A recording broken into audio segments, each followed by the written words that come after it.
Head of Information Technology at Narayana Health, Mr. Venkat Krishnapur, who's the Vice President of Engineering and Managing Director at McAfee, India, and Mr. Vishak Raman, who's the Director of Security Business at Cisco for India and SAARC. So the panel is going to be structured in this way. We will start with each of the panelists speaking for about 5 minutes, and it will be in this order. Mr. Sandeep Patil, Sandeep will go first, followed by Mr. Kumar. Kumar will go second. Venkat Krishnapur will go third, and Vishak Raman will go fourth. And at the end of that, we will have a free-flowing discussion, which comes out of the things that they have raised and talked about during the course of their individual presentations. In the meantime, I request our viewers to keep sending questions, posting them on Facebook, on WhatsApp, on whatever platform that's available to you.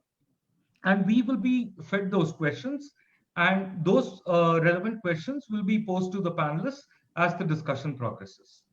Okay, so shall we start? Sandeep, please take the floor, and you have 5 minutes.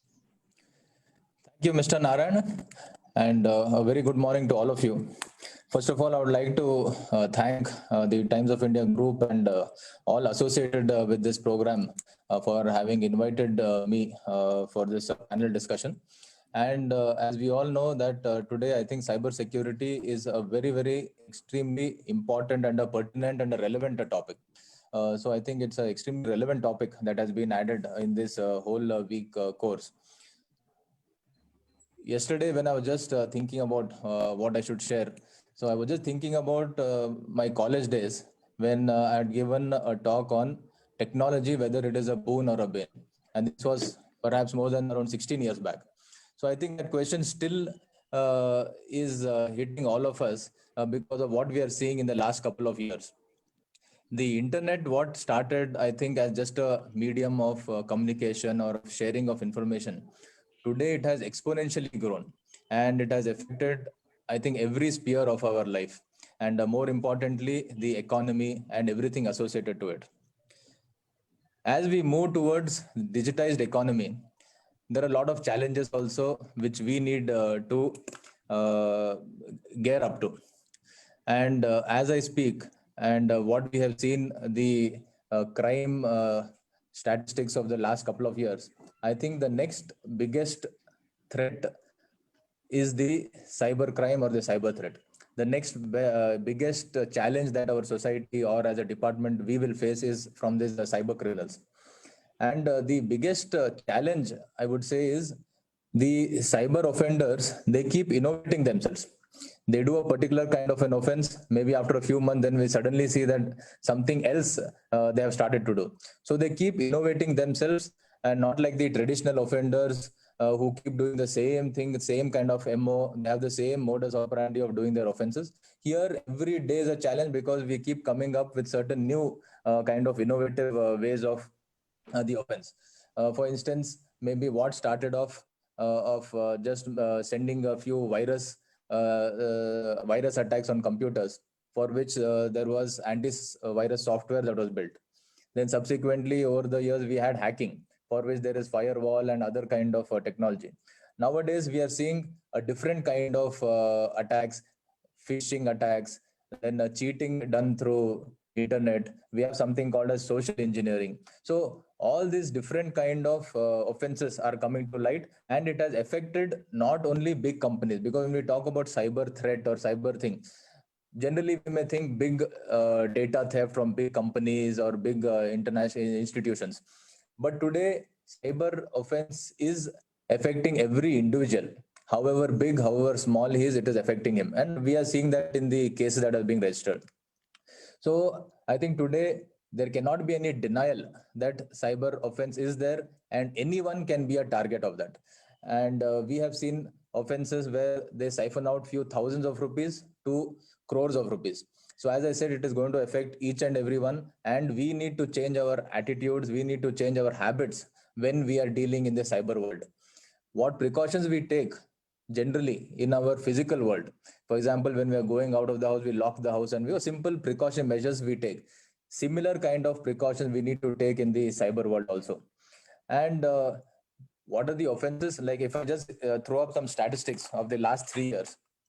In 2017, we had 2023 cyber cases that was registered. Slowly it increased in 2018, sorry, it increased to 5,000. 2019, that is last year, we had 10,000 cases that were registered. And this year already in the month, at the end of July, we have registered around 4,000 to 4,500 cases. So you can see that the graph is going on and on increasing. And what are the majority of the cases that are being registered? As I told you, it is hitting everyone. It's not like big institutions that are being hit. Even the common man is being hit. Simple debit card and credit card frauds. We are having last year figures I'm showing 3,700 cases. So majority of the 10,000 cases that were registered last year is debit card, credit card fraud, 3,700. Then we have these various forms of cheating done by different methods. One, you may receive an email or a SMS of having won a lottery. You may receive some message saying that you won a gift and some part payment has to be made. OLX scams. These all are on an increase today. Almost we have around 2,800 cases registered. Card skimming, our debit card, credit card skimming, that is another kind of offense. Social media. Today, recently we had a case where a lot of photographs which are uploaded on social media of the victim, they were misused and uploaded on certain other websites. So these are some kind of the cases that we are seeing. And in the last 3 months of lockdown, any kind of particular cases that we saw? Yes, there was a different kind of cases that we saw. One is, of course, people just putting up random message or emails with a bank account saying that for COVID relief, those interested may deposit money. So there were a lot of people who got cheated in that. Then there were websites, fake websites put up for sale of all the COVID essentials, maybe masks, sanitizers. So that was done. And also regarding sale of alcohol. So there was a liquor outlets which were closed for almost 2 months. So many people have tried to order online, paid the money in advance, and then subsequently money has gone and there is no alcohol also delivered to them. So these are the cases that we saw in the last 2-3 months. What is the way out? As I told, that denial is not an option at all. We need to realize that this is a big threat. From the Karnataka government, Karnataka police, Bangalore police, we are geared up to that. Seeing the increasing trend, we needed a particular specialized force to handle only cyber cases. That is why Bangalore city, we had only one cyber police station. Today we have 8. That is the 8 law and order division, that is north, south, central, everywhere. We have one cyber police station in each division. That is, we have 8 police stations from one that was inaugurated last year. Secondly, as I told, cyber offenders keep innovating themselves. So even we need to keep upgrading our skills. The nature of cyber offense is such that the investigation methods, investigative tools of these cases are very different from what we do traditionally. So we have upgraded the skills of our police inspectors, of our constable staff. We have a 3 level of training for them. A lot of training has been given. So we have upgraded our skills, and that is a continuous upgradation. Not that we have given a training and it ends there. It is a continuous upgradation. We require a lot of tools. Cyber forensics is a different ballgame altogether. How are we going to extract information from servers which are out of our territorial boundary? So all those are challenges, and we are gearing up to that. Then a lot of awareness drives are being undertaken everywhere, because at the end of the day, users in this social digitized world need to exercise a lot of precautions. If they do that, then we'll be able to control these offenses to a large extent. So I would conclude by saying that the threat is real, cyber crimes is on an increase, but the Karnataka police, Bangalore police, we are completely geared up for that. We have specialized force for that, specialized police stations for that, specialized tools for that. We have geared up, but we require the cooperation of the public also in a way of exercising the precautionary measures that needs to be taken while in the digitized and this digital world. Thank you.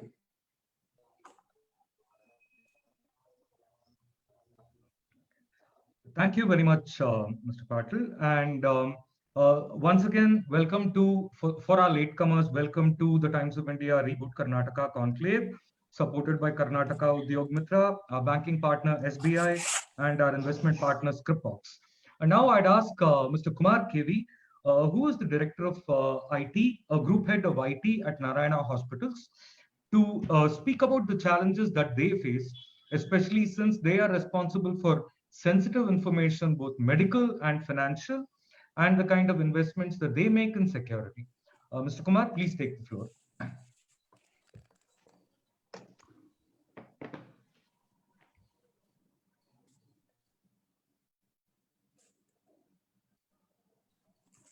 Sir, you're muted, sir. You have to unmute your audio. Yeah. Sorry. Okay. So good morning, everyone, and good morning all Times of India readers and the esteemed panel. Today, I'll give you a glimpse of the cybersecurity, from a healthcare provider side. Quickly, considering the paucity of time we have, we'll take at least 5 minutes to cover this. So, as we all know, how the entire pandemic situation is actually playing out. The providers are the front line, and the providers, in this ecosystem, we have the government, we have insurance providers, we have doctors, we have consumers, we have equipment manufacturers, and we have several partners to it. In addition to this, and it's a complex web that is actually there, and there, each one is interlinked, and there are multiple, collaborations that actually happen between all these stakeholders. Surrounding this, we have, several factors, environmental factors, the global factors. This entire pandemic, how this entire thing is actually panning out and causing a complete havoc, across many countries, across, healthcare providers, across different industries.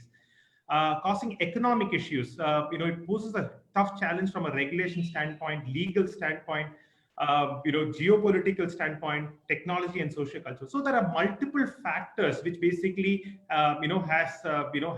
this entire pandemic has caused issues across, has caused disruption in many industries. So let me give you a glimpse of, the two major sides. We have the provider side and from a patient side. So, because of the monumental impact of this entire pandemic situation, how this is actually played out, the monumental impact of technology has basically changed the trajectory of innovation itself. So look at when the pandemic started or when the lockdown started, and the number of new technologies. Telehealth is actually now a reality. What has been we have been talking for several years is now a reality, and so much of advancements is actually made in telehealth now.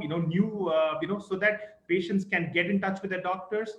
There is so much of innovation in terms of testing, in terms of clinical research, in terms of drug discovery. And this has not happened, and this has all happened. So 7 years of digital transformation has actually happened overnight or in a span of a couple of weeks. That is what this pandemic has actually caused. The explosion of data. Now, the penetration of technology from a provider standpoint, we collect a lot of medical data, which is sensitive personal information and personal identifiable information. The explosion of data from what the provider communicates, and we share it to the government through, let's say, the ICMR or through other government agencies. This causes an explosion of data, right? And it will basically reshape the way in which the healthcare ecosystem itself is actually structured. And as we all know, the healthcare infrastructure, from a technology standpoint, was pretty underinvested across the provider community. And this pandemic has basically made them or forced them to, change all the key parts in a span of a couple of weeks, right? And ensure that their infrastructure is capable to assimilate or basically process this data. And as we collect all this data, what this pandemic is actually focused is the shift from illness to wellness. So how this shift would actually happen when data will actually influence how human behavior itself. As more and more we collect data, more data from wearables and through other sources, data will basically present you insights which can potentially cause human behaviors to change. So adopt good lifestyle practices, so that you don't land with so that you don't land with other diseases, right? What this pandemic has also resulted is the rise of AI, because more and more data is collected, insights need to be presented back to the providers. So the use of artificial intelligence, and to transmit all this data, you need a reliable network. 4G is there, but 5G is now a reality. That will actually open up a whole new set of opportunities. And in the demand for enterprise agility, because when the pandemic happened, right, we were able to come out with this entire patient engagement platform in a couple of weeks. We were able to stand the video consultation portal, and in the next 4 weeks, we were able to stand up the expert opinion portal for oncology, right? So that patients can actually get in touch with doctors. So the need for enterprise agility and the data-driven fluidity. Most of everything, right? What do citizens or patients basically look from healthcare providers? The demand for trust and accountability. Trust is a very important factor, especially from a healthcare standpoint. And we would touch upon it in the upcoming slides. What patients actually require: the demand for high quality care at lower prices, where, so that a lot of things is we say, right, for patients, a doctor is just a call away. I think the doctor is now just a touch away. You just open the app, you can schedule the appointment. Technology has actually, changed the way in which patients engage with doctors. Patient empowerment, as more and more digital technologies basically come up, the patient is empowered because he or she has the data with them and they are able to see it on their mobile phones. And the patient and people, especially with chronic diseases, they look for curated experiences. An online diabetic clinic, which we started, an experiment we started, we were able to enroll close to 5,000 people on just an online diabetic clinic. So they look for curated experiences so that they will be able to manage their, chronic disease in a much better way. So this is a statistics from the Verizon Data Breach Investigation Report of 2019. The key points over here is if you see the frequency of attacks, around 466 incidents with with around 300 of and with around 304 incidents for confirmed data disclosures. When you see the overall pattern, healthcare, the entire healthcare basically runs on a hospital information management system. So the application becomes the key, because the entire business process is handled through this. 81% is basically within the applications, and majority of them are in the privilege misuse area, right? So incorrect privilege, assignment basically lead to multiple breaches. The threat actors, majority of them are internal. So there is number of insider attacks. So we need to be very careful of understanding, who these insiders are. Constant monitoring and management is actually required. And many of the motives, if you see, many of them are financial motives, right? Even a phishing scam or a smishing or a wishing, right? If you do, in an online scam using your SMS or your voicemail, these are the several routes in which the attackers basically try to take advantage of people. The data which is actually compromised, if you see, 72% is basically medical data, discharge summary reports, or case sheets, anything which has medical. So these are sensitive personal information which needs to be guarded. So the rise of digital and the adoption of these technologies by healthcare providers, and especially during this pandemic, has led to an explosion of data. And when there is explosion of data, you collect a lot of sensitive personal information, and all that is actually susceptible for a cybersecurity attack, right? Now, if you see this graphic, in the past 12 months, when you see from a threat actor standpoint, 28%, as Sandeep pointed out, a lot of these phishing scams, debit card, credit card scams, people just pose them as, tricksters who basically pose as bank people, and they, try to extract money. We see, frauds through happening for e-wallets, right? So, and also if you, taking a statistic from Sandeep, the explosion of the, or the doubling of, the cyber crimes from 5,000 to 10,000. And in this year, it will be more, because more digital systems have actually come in. So 28% are online scam artists, phishing, spear phishing, whaling, business email compromise. We see malicious insiders. These are the insider threats that are actually there.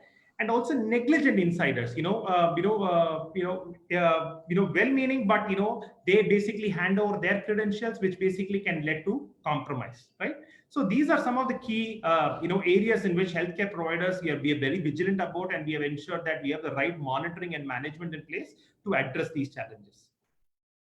So when you see any cycle of emergency management, how do you, handle emergencies, right? Because the cyber attack can pretty much cripple the entire provider's infrastructure. Things like ransomware, malwares, and different type of, threat actors that are actually there. They can pretty much bring a healthcare provider on its knees. So, you need to have a detailed threat assessment and a careful planning of what the entire threat scenario is, right? You should be prepared for that in terms of awareness, in terms of sourcing the threat intelligence, so that we are ready not only from a geography standpoint, we also understand what is actually happening across the world, what systems we have, so we collect the appropriate intelligence and prepare for it. And when the pandemic strikes, boom, we ensure that there is an appropriate detection mechanism, and then the crisis planning basically gets active. So there is a good amount of work that needs to be done before even an impact strike. And you cannot have a one-off approach over here. The approach needs to be over a period of time, right? So you need to do a lot of planning to basically avoid these kind of impacts. And once the impact basically strikes, right, we saw this with threat, this WannaCry and Petya attacks. Once the attack, an attack basically happens, you need to have a very clear plan of how you can actually respond and recover the business. That would, because in a healthcare scenario, our main focus is how we can actually get the patients back to, in contact with our doctors, how we can ensure that there is, we reduce the disruption that is actually there. So not only you should plan and prepare, you should also have something to respond and recover from these failures. So some of the key points, right? Points to ponder, from a provider standpoint. Embed security across all aspects of technology, very important. So with the applications that you build, the applications that you source, embed security and privacy across all aspects. Conduct an assessment to understand the current state, perform gap analysis, and identify the needs. Secure executive sponsorship, that is very important, so that the cybersecurity initiatives can be implemented. Always do a security and risk assessment. One size fits all approach will not work. What works for for NH might not work for another provider, might not work with another clinic, or might not work for another doctor's office that is actually there. So one size does not fit everyone. Do not copy paste policies, procedures, standards. It is very easy to do that, but so you have to have a very clear understanding of your organization before you carve out those policies and procedures. Security and privacy is everyone's responsibility. It's the responsibility of the patient, responsibility of the doctor, and also the other stakeholders that are actually involved in this ecosystem. And security, more important, security and privacy does not have a destination. There is no end station over here. It is a journey, and it is very important. As healthcare providers, we have to start the journey now. And now it's the time, as we invest more on digital technologies, which are also prone to cybersecurity risk, various forms of cybersecurity and privacy risk. It is very important to start now, and we have to plan better in a very structured manner. Thank you so much for the opportunity. I really appreciate it.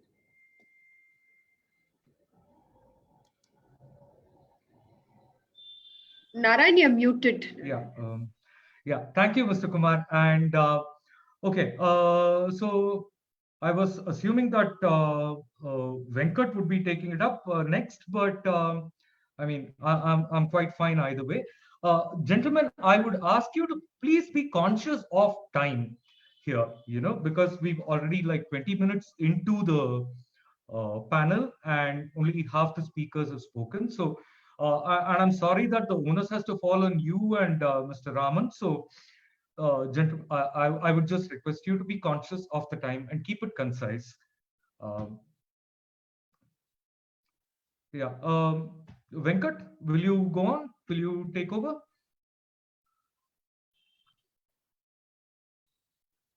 Venkat, you're on mute. Yeah. Yeah, you're able to hear me? Yeah, we are able to hear you. And you're also able to see my screen, I would think. Yes, we are. Yeah. So let me get quickly started. What I aim to do today in the hopefully not more than 5 minutes is give you a sense of what cyberspace landscape is post COVID-19 pandemic, and kind of this on a few things in terms of how I'm approaching this session. First of all, try and get you some data from Bain in terms of how the user behaviors have changed over the last few months, and what is the impact of that on digitization and virtualization. And From that, what is the digital security implications? From an attack standpoint, sectors are getting, seeing a lot more attacks. What kind of range the impact on in terms of devices? Then I'll quickly switch to fake news and work from home, which is like a significant transition that has happened over the last 3 months. And then quickly spend a couple of minutes in terms of trying to give you a sense of what McAfee has been trying to, from an initiative standpoint, post the pandemic.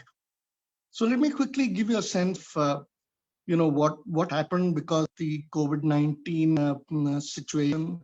You have fear, you have anxiety, you have lockdowns, and there is what we call as great reluctance sentiment.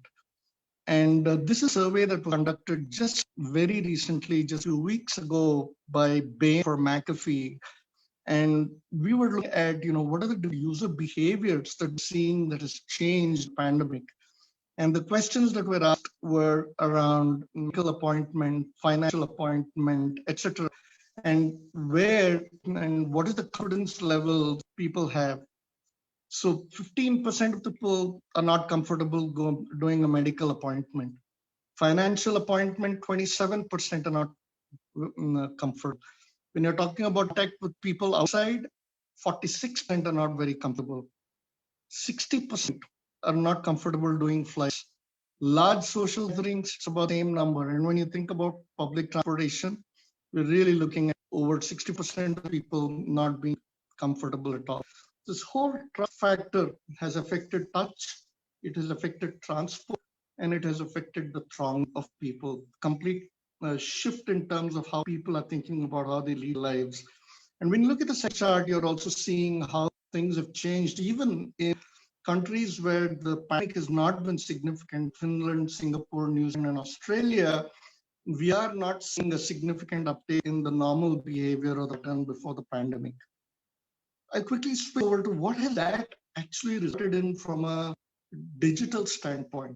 People are not able to go home, out of home. People are able to commute. People do not have the confidence to, get close to each other. That's affected a whole range of functions. Banking has gone online. Retail and shopping has gone online. The amount of services between Amazon, Flipkart, they've seen record-break businesses. Medical consultations have gone telemedicine. Today, people are afraid to the doctors because, they prefer to do their initial consultation with the doctors. And look at the cloud option, which I think is another significant thing to look at. There's been a 50% increase in enterprise cloud option with nearly 600% increase in communication services. Like right now we are talking on Zoom, we're seeing Cisco, WebEx, Zoom, all of these have seen almost a 100% increase over the last 2 or 3 months. When you look at food delivery, you look at education, you look at IT companies, this is an important factor. The number of people who've been, we used to have work from home before, it's not new. But today, when you look at the scenario, we're kind of looking at anywhere, depending on the company, from a 5% to almost 100%. Like McAfee today, almost on 100% shift. We hardly have a few employees coming to the office. Barely 2 or 3% of the office is actually the skeletal staff running the office today. Pujas have gone virtually online, and I've seen friends who have pujas and services, the church service. All of these are online. This is a dramatic shift in terms of going virtual, and this is what we're seeing. And obviously, we have a certain set of security implications. We look at a couple of things to get a sense of what the security situation outside looks like. Things that we look at. One is the spam, and the second is number of new URLs that come up. And the whole reason is today a majority of the attacks happen through phishing. What this means is send spam. This is where people are clicking on bad links or attachments, and we are seeing these are weaponized. So today the emails are weaponized, links are weaponized, and they have. And I kind of fall in 3 broad categories. One is ransomware, the other one is random access trojans, and the third one is necessarily the kind of spam that we're seeing is like just phenomenal. And we have to look at how this is completely things from a digital security standpoint. So when you look at the chart that I showed previously, we're talking about a 500% increase in SAM. Look at the way things have changed in terms of the number of malicious COVID-19 URLs have kind of shot since the last couple of months, from an initial single digit to over 40,000. This also supplemented kind of other things we're seeing over the last 3 months. New partial malware has gone up 609%. Coiner malware has gone up 26%. McAfee Labs is seeing 375 new threats per minute. They're indicators of work or compromise. Cloud threats saw 603% increase. That's huge. New mobile malware saw 7%. New IoT malware over 58%. So across the board, we are seeing a whole bunch of attacks. And when you look at the sectors, it's not very surprising to see where most of the impact has been happening over the last 3 months. We're looking at healthcare, we're looking at finance, and we're looking at education. Three key areas of attack from a cyber criminal standpoint. They're advertising sanitizers, they're advertising, you heard some of the stories from Sandeep earlier about the kind of issues that they're seeing at in the cyberspace as they're concerned. And when you have education, so you have the convergence of home, you have the convergence of school and office and home. And this has resulted in a complete change in the kind of landscape that we have. And this is not limited just to laptop, Windows machines. We're looking at attacks across the board. This is an example of a mobile attack that's happened where you have full internet access. You click on a bad link and then, SMS messages. And so there's big harvesting that's happening. Look at the kind of malicious campaigns that are happening. And this is really based on taking advantage of the anxieties. People are looking for cures. People are looking for solace. They're looking for things that will help them overcome the pandemic. And this is exactly what the cyber criminals are trying to exploit. When you look at the other area, which is a big thing, is fake news. And there is, for example, just a couple of months, we had over 600 people die in Iran. And why? Because there was this fake news that if you drank ethanol, which is really something that you use to sanitize yourself, it would actually cure disease. And over 600 people die. And it's not like a small number. Fake news is a big thing today, and we have to be extremely careful. And now let me quickly switch to what work from home is now. Work from home has changed the game completely. No one expected that this would happen on the scale that we have seen today. And like I said earlier, the kind of digitization that has happened in the last 8 weeks is unprecedented. It would have taken 5 years to literally get there under all circumstances. So the whole environment has introduced a significant amount of risks. People are using unmanaged devices. They're using their personal devices to connect to the off network, and the also connecting to telecom applications like we are doing it now. And this has increased the landscape.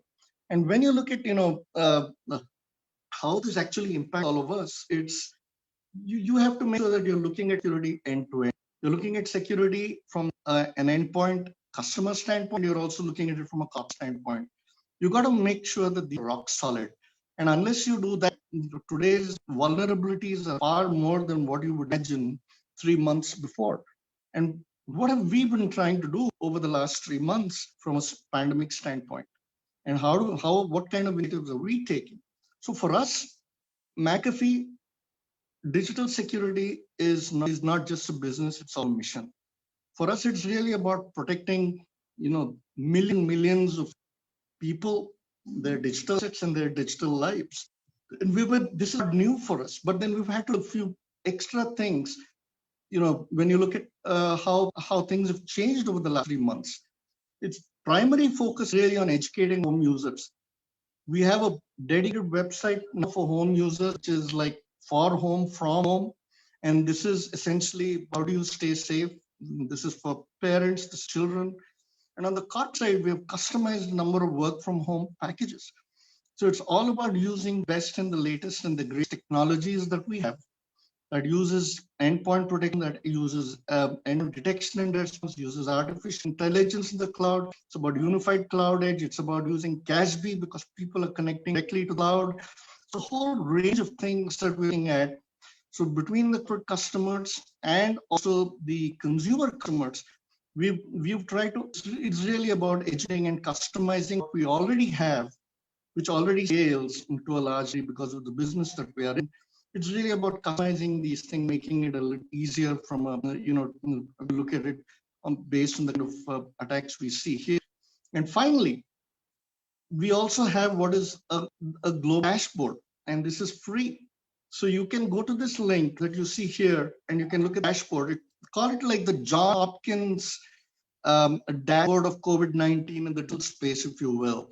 And what you see here is when you look at, it tells you, you click on a country, it tells you how many, COVID-related digital attacks seeing, what's the, and where are the threats emanating from, what kind of issues, what are the different types of threats. All of this information is available at this site, and all of this is available free. And, with this, let me just, given that we have a shortage of time, hopefully there gives you a kind of sense of how user behaviors have changed, how it has impacted digital security, and how that explosion in digital security has actually resulted in the impact on the security. There's a significant security implication. What are the different types of attacks we've seen? And then finally, what is it that we're trying to do from a McAfee standpoint over the last 3 months? So I hope this gives you a sense of what of the situation and the state of play today. Thank you, Narayana.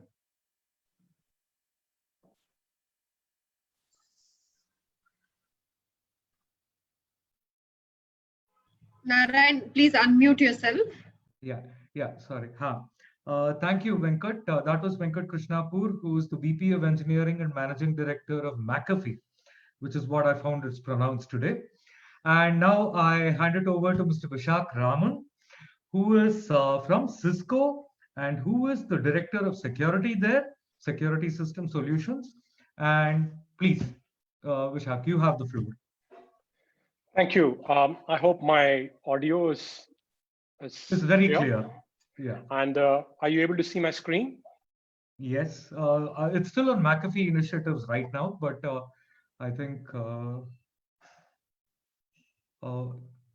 we can see you, and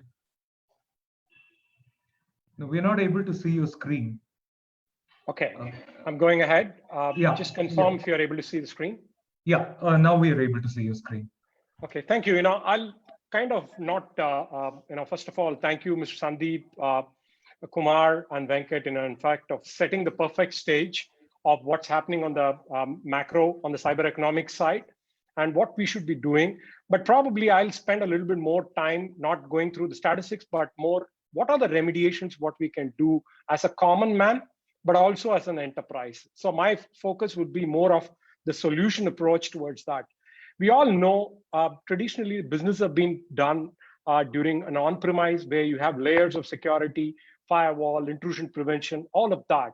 But with sudden pandemic situation, what we're seeing is an off-premise change. That's where what it used to be your last line of defense as an endpoint, right now it's become the first line of defense for you, because work from home has completely transformed the way attackers think about getting into your corporate network, be it phishing, ransomware, targeted attacks. So this is going to be fundamentally a different shift. So that's where people need to look at identity. And how do you trust the user's identity over the internet and with work from home? How do you ensure that your updates are still going correct? And how could be the devices could be free from compromise? And especially when you're working from home, how do you protect the intellectual property? And how do you actually optimize your bandwidth usage for heavy application? And is my network ready to support all the entire VPN headend? And most importantly, we forget what it used to be an on-premise security operations of monitoring the continuous threats. Is it now, how do you actually monitor the threats with a distributed workforce, right? And is my systems are safe against and insider threats as well? So if you really look at it, it's going to be a complete shift from what it used to have a security control before, of an on-premise towards an off-premise right now. And never before mobility solutions have actually become a lot more important. So this has been the business challenges. So fundamentally, if you look at it, you got to have a security control in a newer pandemic situation. And what we see from a newer environment is there are 4 layers of security what you need to have. First of all, the basic essential one is your secure access VPN gateway, where you look at your securing your network access and making sure the data from your endpoint to your corporate access servers are secured end to end. Then comes the trusted access control. So that's where you need to have 2-factor authentication or a multi-factor authentication, whereby you verify the trust and you verify that users who is accessing your corporate resource is the real users per se. So you got to have adaptive multi-factor authentication to challenge the user as such. And the third most important part is when you connect and start working from home, the basic fundamental security is your DNS layer of security, whereby your DNS layer, because your access point, your home Wi-Fi is shared between your kids, your wife, and your entire group of people who are actually accessing, right? And you don't have a security layer on top of it. So you got to enhance your security at the Wi-Fi access point level, whereby you make sure your DNS layer of security is protected, whereby you point into a DNS cloud-based solution and making sure that there is no malwares actually come and access via. And this is particularly possible, and many of our customers have used our free DNS service, which is called the Open DNS service. So that's the basic third layer of protection what you need to have. And the last and most important part is on protecting your endpoint itself, because at home you use your USB disk, you use your connection, and it can be a shared computer at times, and people use these Zoom communications out there. And the last week we witnessed in a court where actually the trial was actually happening on a video conferencing, the hacker actually came in and then actually posted a pornography material out there, and the court trial couldn't actually happen. So endpoint protection, both from a disk protection, disk DLP part of it, and endpoint protection against malware. So this forms a very, very fundamental core endpoint protection strategy when especially you're working from home. The last not but least, you got to have a super vigilant security operation centers in terms of monitoring your employees and their activities. Because what it used to have a security controls inside your network, today you need to look at what they're doing, what they're accessing, because end of the day, a hacker actually compromises an endpoint because it's a shared Wi-Fi, because it's working from home. The security layers need not be sort of relaxed out there. So what all of the security controls forms a zero trust security control model, which is what the Forrester and other teams have actually envisaged out there. So we at Cisco, we secure in India close to about 500,000 endpoints. That means we are enabling work from home for Indian corporates close to about 500,000 endpoints, and which is what we have actually enabled there. And there are some learnings which we wanted to share back to the audience out there. Fundamentally, it forms in 6 large buckets. The first and foremost, you don't forget your incident response. What it used to be an on-premise ability to look at your roles and responsibilities and look for your threat scenarios, you got to do the same thing in a work from home as well. And more importantly, you got to have your cyber drills, which we used to have it on-premise, even at a remote you got to upgrade your playbooks as well. So incident response is far, far critical right now. And of course, we spoke about the zero trust framework. You got to have tools like your endpoint protection, your endpoint detection and remediation strategies around 2-factor authentication. That's the technology piece of it. But the very other important part is the security monitoring capability, whereby you look at your internal security monitoring and logging of remote workers. And you also revalidate your virtual segmentation and your endpoint hardening. And Kumar spoke about privileged access Today, cloud has become an entry point for hacks. And that's where you got to look at protecting your crown jewels in terms of your identity. Identity has become a lot more. And I've envisaged 2 large scale hacks in the last 6 months. And it all started with cloud. It all started with your identity compromise. While the tools and techniques are one part of it, but your security operation and vendor management is important. And how do you protect employee privacy and information during COVID situation? Because you are liable to your health officials in terms of reporting. And more importantly, training. It is super important for workforce to be trained on social engineering attacks. And last not but least, how do you enhance your relationship with your supply chain vendors? Because this is a time where the vendor relationship needs to be tightened. So that's on the enterprise side of it. But as a common man, as a common citizen, you got to do few basic stuff in terms of your Wi-Fi hygiene.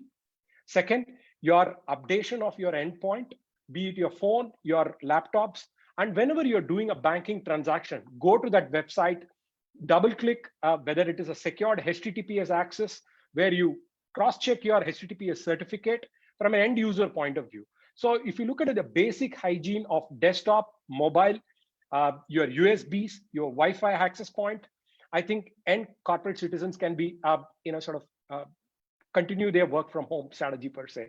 So instead of going through the technology piece, but I thought sharing up practical insights, what users can actually take from this session. With this, I'll thank the Times of India and the rest of the panelists for us to share our experience. Thank you.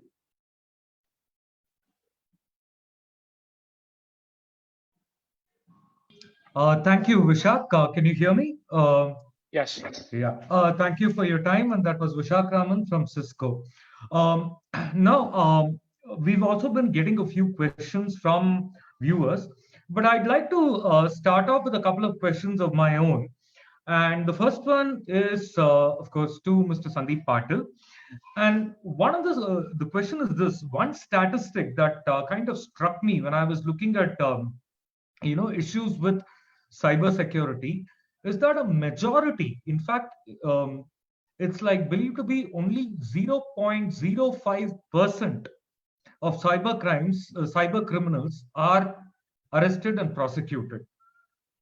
A lot of cyber crimes never get reported. People sometimes aren't even aware that they have been like the targets of cyber crimes. What has your experience been in terms of people reporting and having the confidence to, or even the knowledge that they have been hacked? Has the knowledge and awareness been rising? What is your take of prosecution and catching cyber criminals and prosecuting them? How easy or difficult is that process? Yeah, the firstly regarding the awareness among the people, I think the awareness is really high. That is why we see even the number of cases that are getting reported is increasing day by day. So it is not that the people are not aware or they don't know where and how to report. They are very well aware, and that's what we are seeing.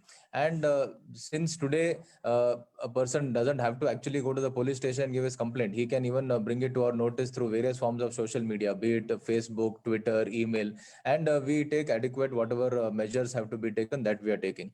So regarding reporting, I think there is no major issue regarding that. The secondly, regarding the investigation and prosecution, as I told during my talk, that this cyber offense is a very different form from the traditional offense. Traditional offense, we needed the person who is committing the offense to be at the spot. Here, you don't have to be in the city or in the state where the victim is. You may be sitting thousands of miles away and hitting the target. So this trans-border nature of this offense is what makes it really challenging, where we need to have a lot of coordination among the various agencies within India as well as outside. We need to do a lot of coordination to get a lot of information about which server, where it is, how to block the news, although. So that is one part of the challenge. Secondly is regarding the investigation and arresting. It takes a lot of effort to arrest these cyber criminals, and but we have been doing. I would just quote a few cases where we were able to do it, where a number of people were cheated on this OLX or online shopping. They were cheated. So a group of almost 10 of our officers, they camped in a district in Rajasthan, and they tracked down the criminals, and we were able to get them, which led to detection of almost around 150 such cases which they were doing. Similarly, another team, we had gone to Jharkhand. I'm sure all of you would have seen the Netflix show Jamtara. So we had gone there, we camped there, took the help of local police, caught the accused, and came here. So where the offenders are in India is not much of a problem. Only thing, we have to go sit there, camp there for a sufficient long period of time, take the assistant local police and come back. But when the offenders are out of India, that is where the challenge is. And as I told you, the interagencies coordination is required to get them to book. So the process is continuous, and we are taking a lot of efforts to arrest these accused victims, and also immediate investigation charges, so that the prosecution also in the courts, they get prosecuted soon. Most importantly, to have a good process, to have them convicted, we require a lot of digital evidence. So we have a lot of forensic tools also to extract all the data, because once we get the data extracted from any electronic device, that needs to stand scrutiny of the court, of the law in the court. So all the, how we extract the data, all the everything, the chain of command has to be maintained. So all those things are being looked into. And as I told you, that the Karnataka police are aware of the situation, and we have already taken a number of steps to fight this situation. Okay. Thank you for that. And I'm glad you mentioned the whole Jamtara thing, because that is one of the questions raised by one of the viewers, Deepak K. And okay, the next question is to Mr. Kumar. And this is like, how do you know that the money that you are investing in security for your organization is, getting you the kind of security that you need? How do you measure the effectiveness of a security budget, of a security investment? And I mean, I would ask the others, because you're also very much involved in this field, Mr. Raman and Mr. Krishnapur, to also chip in. But this is primarily directed to you as somebody who's looking after IT in a corporate healthcare environment. How do you know that you're getting bang for your buck? Good question, I think, Narayan. So what we do is, before we start any initiative, there is a detailed business case articulating the need for implementing a cybersecurity system, or to basically integrate with an existing system, the qualitative and the quantitative benefits that it would actually result for an organization. And once we actually implement that system, we do what is called as a benefits review. So we say that whether the benefits that we actually project, have we got that back? Let us say we deploy, a DNS-based, system, which we invested, last year.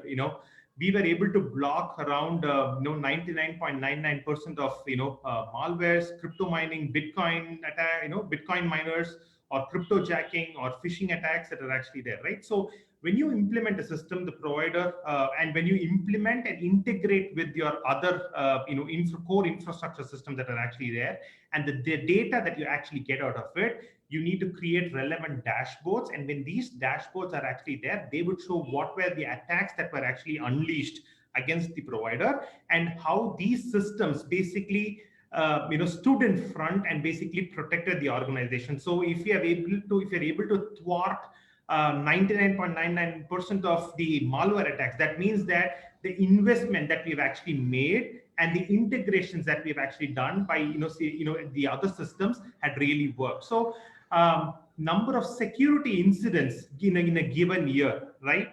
That is a good measure to understand, what is the benefits of, after implementing in a technology system, or the benefits that you would occur after implementing in a cybersecurity system.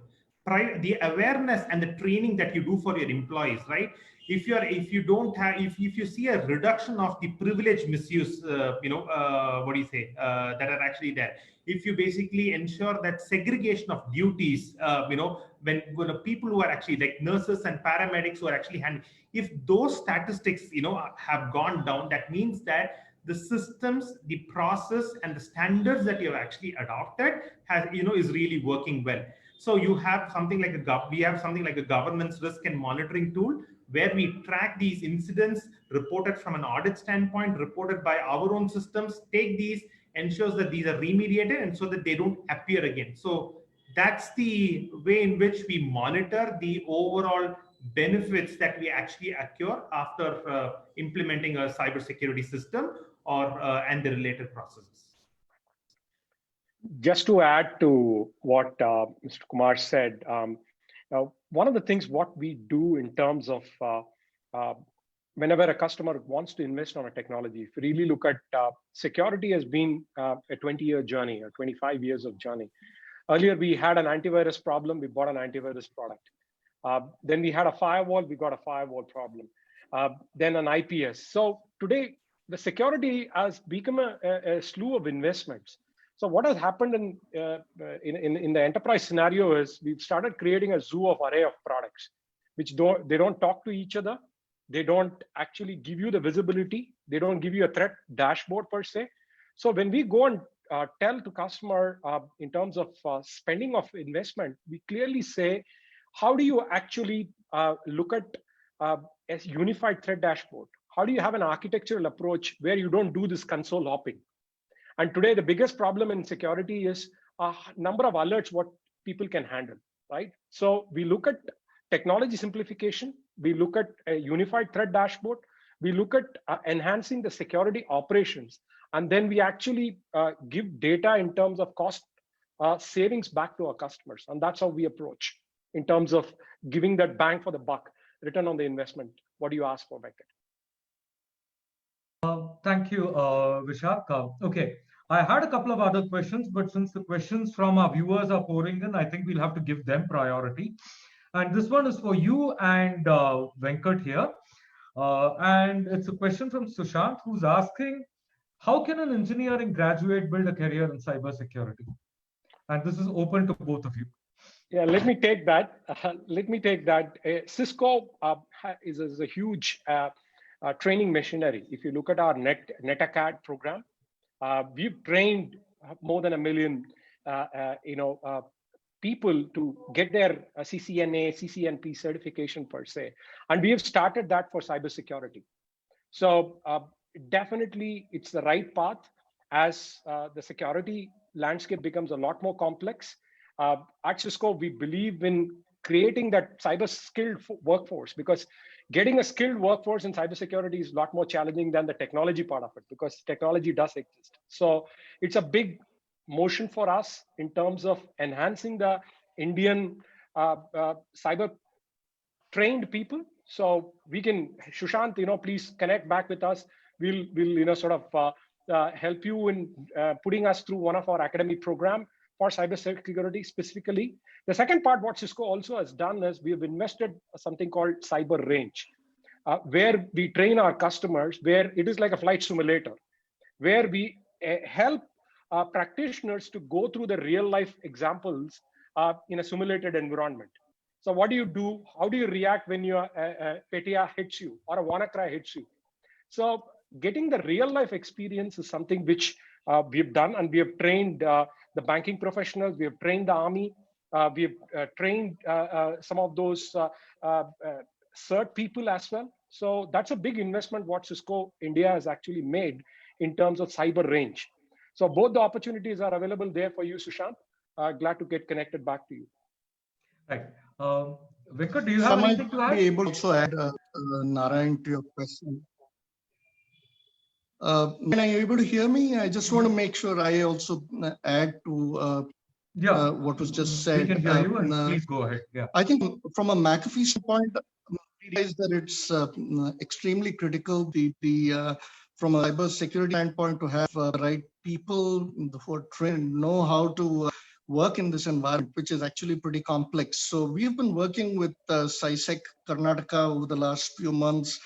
Some of our engineers have been in multiple sessions with students, and this has been pretty well attended over the last few days.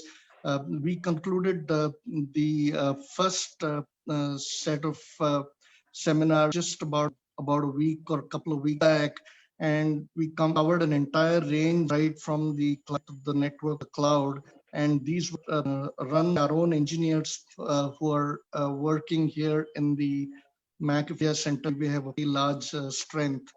So we recognize the importance. We recognize the how we need to contribute to this environment and the ecosystem. So we're doing things like this. So people attend these seminars and conferences, and these are completely cybersecurity based, and they and gain from these. Right. Thank you, Venkat. Okay. And this question, I again throw it open to the panel. And this is from Shravan Kumar, who says that bank systems have been operating remotely in the pandemic. Is it safe for banking sectors to operate with VPN systems? How secure is it in terms of cyber threats? And it is, I think, a relevant question since most of our banking is now online. There's always Exactly. the fear. Exactly. So go on. Let me give you some couple of real life examples without naming the bank, what they've been able to do. Predominantly the treasury operations are actually a lot more person dependent, and the security operations, the SOC team is very much physical on-premise, seeing all this alert dashboard and then doing it. So especially in the pandemic situation, both these operations are actually conducted even remotely. So what we are seeing is they have enhanced the VPN systems, both from a capacity point of view, and they've added multi-layer, multi-factor authentication, whereby the device which actually approves what a GM used to approve on-premise, that approval process is actually happening over remotely right now. So what the banks have actually added is, beyond the encryption of data from working from home, they've added making sure the multi-factor authentication, whereby you are the user. And they've also done something called geofencing, whereby the users are approving and they know that the user is actually having a geolocation from Bangalore, it has been approved. So, Okay. So you don't trust your users, you don't trust your application, but you make sure all of it is technically approved via multi-factor authentication. So banks have actually doing this remote operations with enhanced security on top of the VPN and top of added up of a multi-factor authentication, and doing a thorough geofencing, whereby they know this is the user, he approved it from this particular geolocation at this time. And if there is any violation, the transaction doesn't go through. Right. Okay. I would just like to add here. Yeah, now I think the topic was banking offenses and this one. So one is I think there need to be another connotation to this, because what we are looking at is banking system being a target of cyber fraud. I think we need to look at the other side also, where the customers are the victims of the cyber fraud. Because banking system will affect a lot of the customers, but individual customers also are getting hit, and we are seeing that in hundreds in this one, where the customers are tricked into giving out certain valuable information about their details of their account number, password, ATM pin code.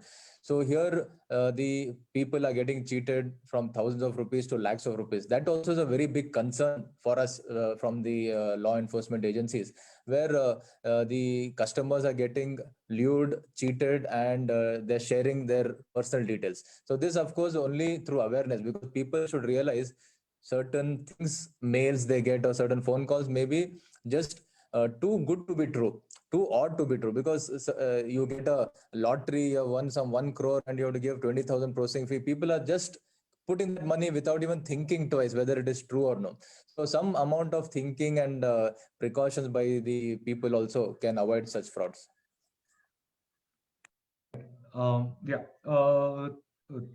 Thank you. And that kind of brings me to another question that is for you specifically, Mr. Praveen. The thing is that a lot of this, for example, the Nigerian prince scam has been around for like some 300 years in various forms now. And they have always been kind of confidence artists. How would you, there's one part of it is educating the police. but you can't really do any, like, you can lock up a house, but you can't stop a person from being greedy and saying like, oh, I'm going to get 1 crore. How, what kind of awareness, how can you build awareness of this kind of thing, and how are you dealing with that problem? See, as you rightly mentioned, these offenders are targeting the greed of the people. And as I told, that certain things are just too odd to be true. As you just mentioned, some prince or a ruler in a foreign country, he died leaving a will. The people who are the beneficiary of that will require some money for processing. An email is sent all across the world, and then many people fall for that trap and put money. There are other things also where you are tricked by saying that you are selected by a bank for so and so loan at so and so lesser rate of interest, and for processing fee again you pay 25-30,000, and people are just closing their eyes and believing that. So the only, I think, precaution that can be taken is people have to just slow down when they get certain phone calls or any emails like this. Don't be in a hurry to just divulge all the information or go with your money. So that elementary kind of thinking by the people can reduce this. From law enforcement point of view, the only thing that we can do, of course, from our investigative point of view, we investigate, arrest the accused, because the more the accused are arrested, the lesser probably offenders. But the most important part is awareness among the people, and which we are on a massive scale. We are doing a lot of awareness, so people have to be careful while dealing in this digital world. And I 100% agree with what Sandeep said. What people are trying to do, this is all social engineering. People are trying to exploit two things: vulnerabilities in the machines and vulnerabilities in the mind. The mind vulnerabilities could be fear, it could be greed, it could be anything else. And you have, and this is an ageless, faceless, borderless world, and you don't even know who you're communicating with, because he could be from Timbuktu, he could be from anywhere else, he could be your neighbor. And in this digital space, it is so important for us to be alert. And the important message is, from a mind standpoint, stop, think, and then connect and click. I think that's a very important message. Which kind of right, and Venkat, this question is more or less to you, and it kind of follows on from what you were saying. See, given the fact that you read about, malicious apps and phishing and the kind of, you see news about cybercrime all the time. And you kind of wonder, I mean, do I have to think 10 times before I download an app from the App Store or something, right? Or do I install this app? Is this going to, ruin my phone? Is this going to affect my PC or whatever? And there's a question here from Amita, who asks, with more and more transactions being app-based, can I trust the security of an app when it's officially hosted on the Google Play Store or the Apple Store? How trustworthy are they? So to a large degree, when you download from official stores like Google Play or on the Apple side of things, they generally scan, do have, but then you have to remember the volume in terms of the number of applications that they deal with is so huge. And the other factor is also, you have these apps that are available from other sources as well. So people tend to try and get it free or whatever. The risks of downloading an app are certainly there, and they continue to exist.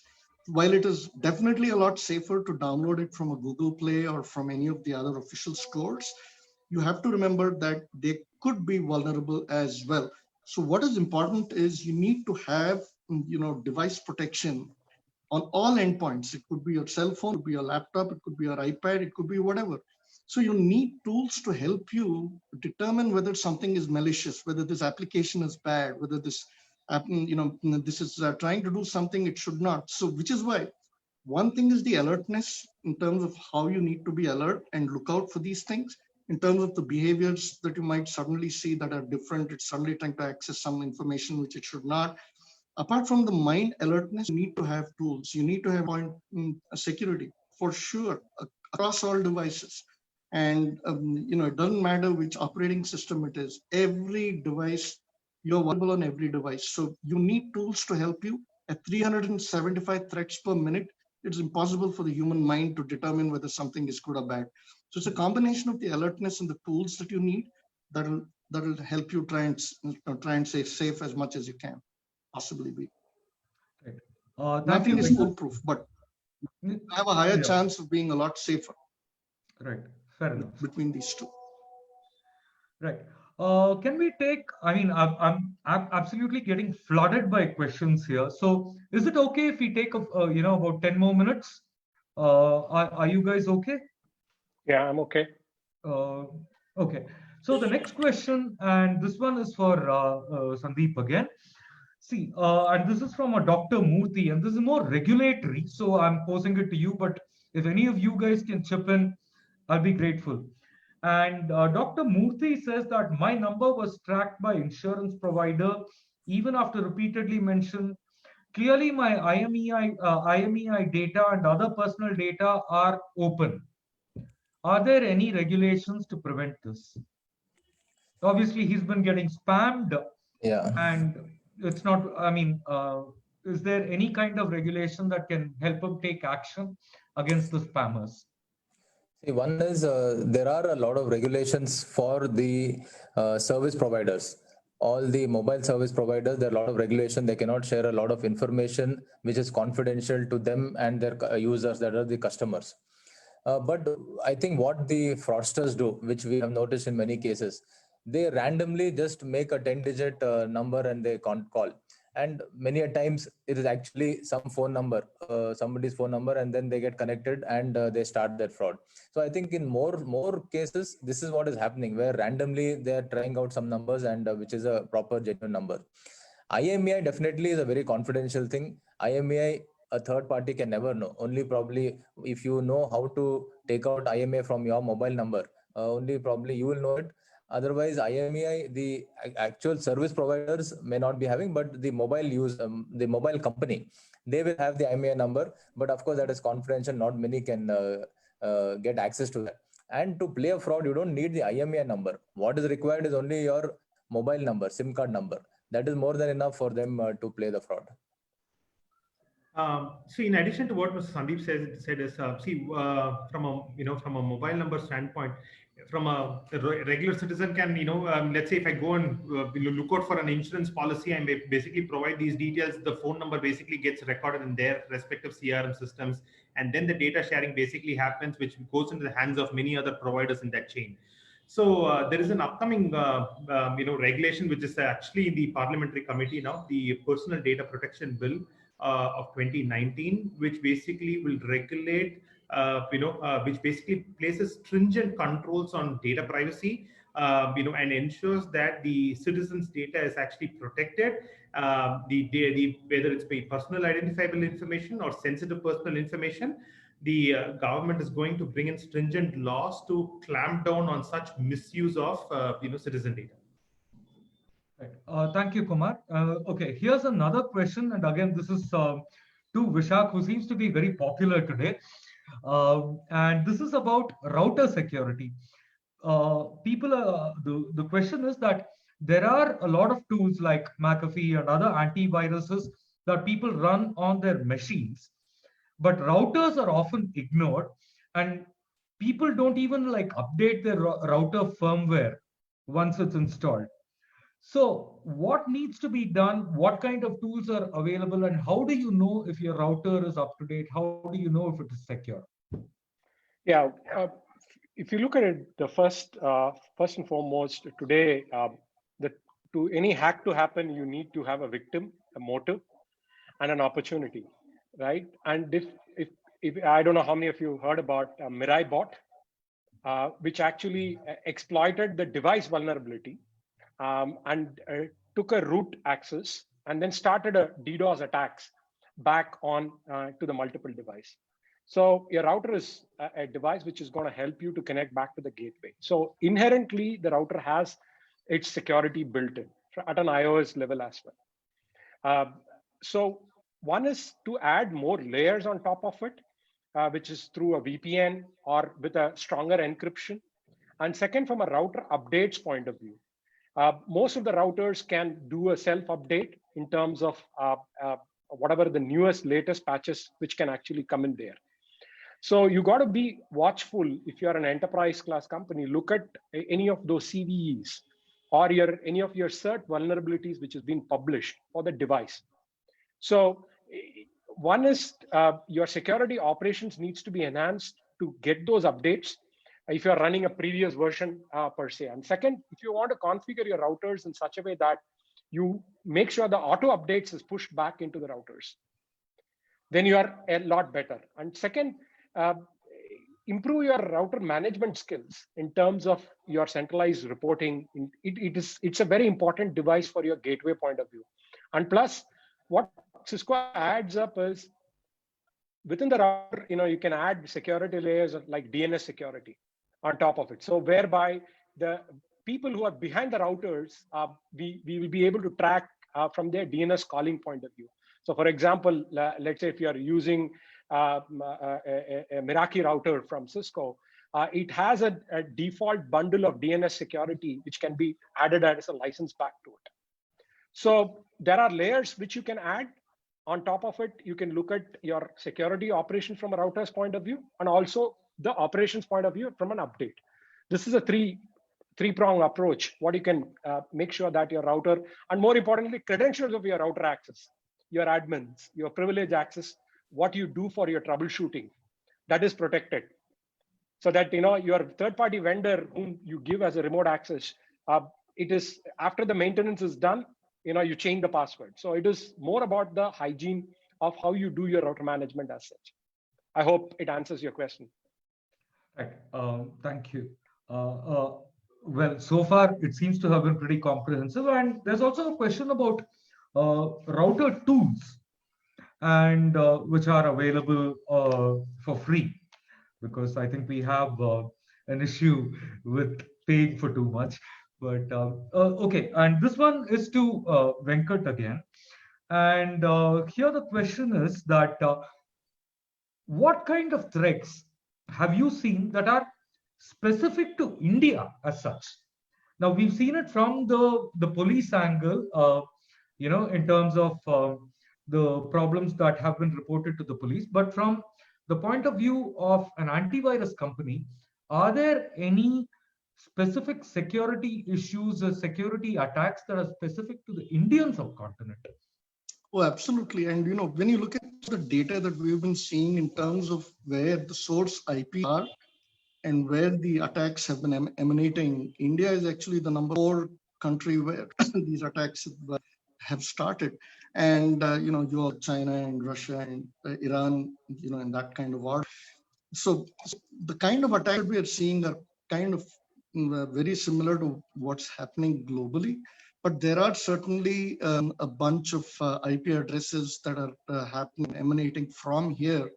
And, CERT, they constantly update their website and make, kind of give you a sense of the different attacks that are happening. A lot of ransomware attacks. We're seeing like I said, a whole bunch of Trojans that are, kind of getting masked, and they're part of malicious campaign, this spear phishing that's happening, social engineering.